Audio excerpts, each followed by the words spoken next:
Je vous ai déjà montré certaines de ces pièces très rapidement, mais aujourd'hui j'avais envie de prendre un peu plus le temps de vous présenter mes dernières acquisitions.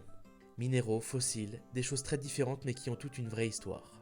On commence par le diamant, c'est mon tout premier en collection. Il vient d'Afrique du Sud et il est complètement brut, sans taille, sans polissage, on est très loin de l'image du bijou.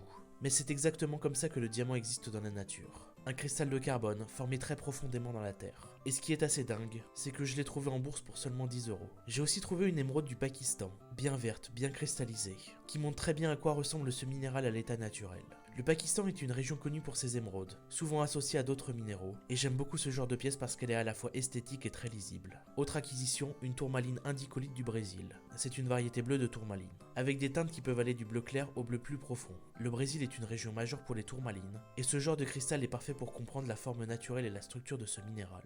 J'ai aussi mis la main sur une Bixby, aussi appelée béryl rouge, qui vient de l'Utah aux États-Unis. C'est un minéral extrêmement rare à l'échelle mondiale. On en trouve très peu et souvent sous forme de très petits cristaux. C'est une pièce discrète, mais clairement impressionnante quand on connaît sa rareté.